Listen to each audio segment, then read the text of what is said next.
Margate joint manager Simon Osborn with me. Simon, 2-1 defeat to Kingstonian, but if Margate had started the game the way they ended it may have been a different outcome. Yeah, possibly. Like I said, things not quite going for us at the moment. Obviously the first goal, just the corner in, manages to hit somebody, drops down to their guy who volleys it in, and then the second goal we kind of got caught a little bit out of position and obviously ball to the back stick. But like I said, the last 20-25 minutes we, for whatever reason, all of a sudden played without a little bit of fear, up to our tempo, up to our work rate, and played for the last 25 minutes how really I want us playing for the first 70 minutes or so. So that was a little bit disappointing, but like I said, there's things. It was a little bit better towards the end. I'm disappointed. I don't enjoy losing very much, like I said, and I know what I've got to do. I know the job that I've got to do. We're close, but probably not quite where we want to be, and I know how. Well, I think I know how, and hopefully the people here believe what I know that is going to be right, and I will look to put it right, and we'll keep going on. Like I said, we'll get on, we'll dust ourselves down, we'll work on the things that we feel we need to work on Thursday, and hopefully we'll get a positive result come Saturday. Now that Margate, to all intents and purposes, probably going to miss out on a playoff place, does that take some of the pressure off? Was that perhaps a factor coming into this game and previous games? Possibly. Like I said, it's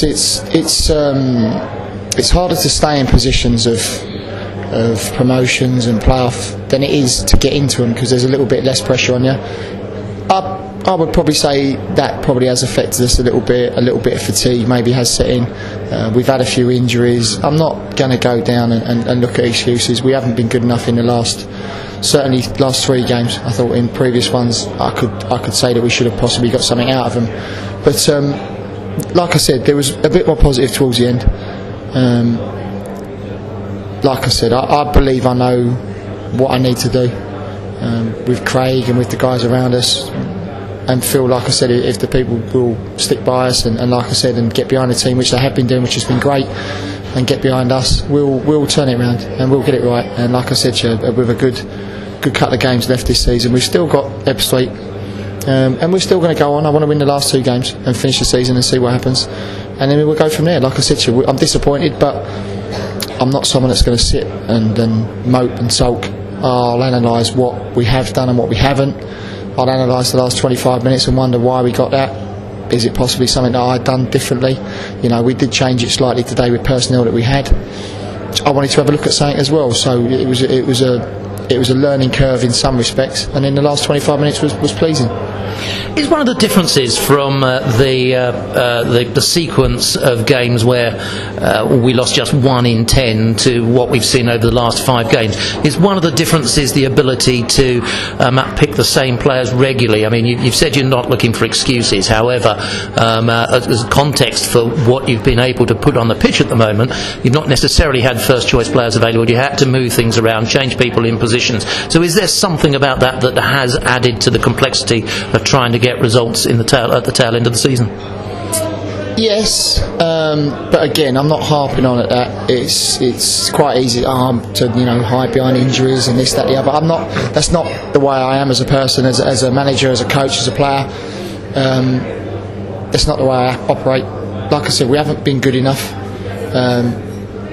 and obviously that comes down to myself and Craig, more so me, and I'll take that on board. And like I said, I'll take the criticism. I've said to the players there's no pressure. The pressure's, someone who hasn't got a house or is unemployed and doesn't live anywhere. That's a little bit more pressure. Yeah. I'm in a privileged position at this moment in time to be the manager with Craig of the Margate Football Club. I've got a vision of what I want to do.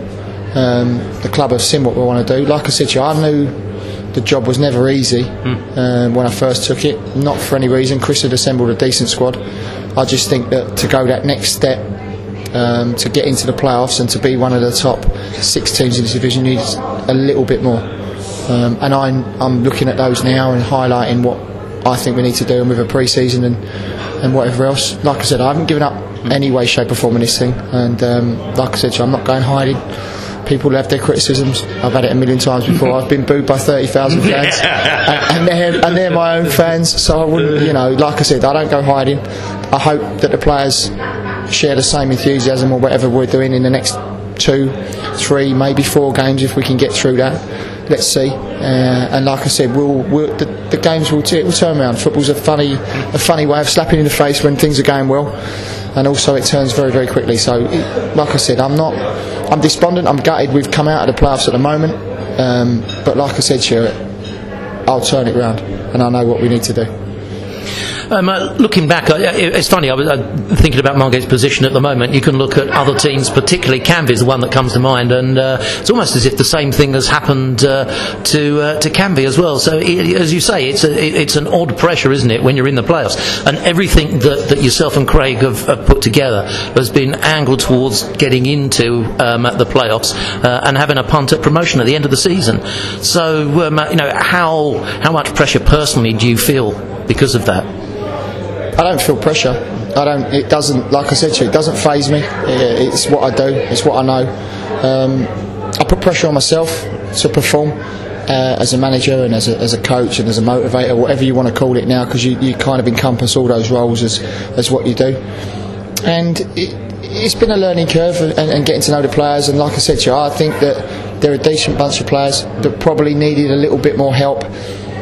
Maybe, like I said, in hindsight, looking back, the players I brought in possibly didn't quite work out how I wanted them to work out, and maybe I could have done a little bit more there. The club have been fantastic and backed us what we had, but we have expected a couple of players to get back, unfortunately, quicker than we did, and we've lost players that have cost us ever to play. So, but like I said, that's not an excuse. That's just a fact of life, and we've got to move on.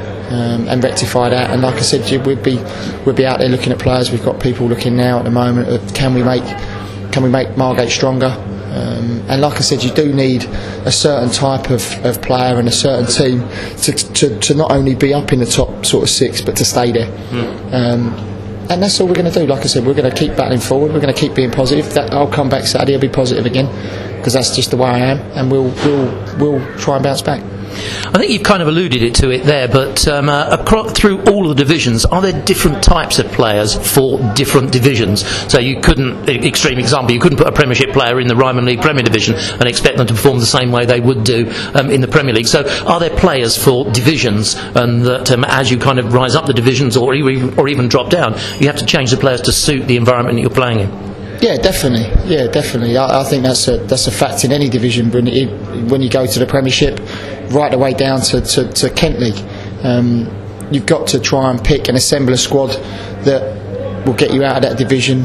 It's not easy, because you go to some difficult places, you go to some difficult grounds, and you need people that hopefully can stay fit, because you don't have big squads at this level. So you're looking at a certain player that's going to play X amount of games every year, and all these factors are added into that when you're looking at a player, of how many games he can play for you, what does he bring, the kind of person he is, does he fit in with the whole sort of ethos that you're bringing into a football club. So there are lots and lots of different things that come into that, even at this level. And like I said, we'll be tapping into the people we know. Like I said, we're trying to set it up so it'll run as professional as it possibly can do for the rest of this season, and obviously going into next season. Last question. It was obviously a modest crowd this evening, just below 200. But what do you think of the support? The lads singing. They were singing right the way through the match, wasn't it? So fair play to the fans. Listen, the Margate fans have been fantastic from the moment I've got here. Obviously things have been going well previously. We've had a rough five matches, which happens, and they've been great. They've turned out the games. They've supported myself and Craig. I haven't had any bad comments aimed towards me. Listen, they're entitled to their opinion, and the football is a game of opinions. They probably think that I should have done something differently, and vice versa. If it wins and something happens to me, it works. If it doesn't, then it's my fault. But like I said, they've been great, and they've turned up. They've had a busy week and a half, and it's those guys that keep coming out here week in, week out. We appreciate it as a club. We appreciate it as a team that they keep getting behind us and giving us a sing, and long may it continue. Well, Simon, unlucky on tonight's result, and good luck on Saturday. Thank you.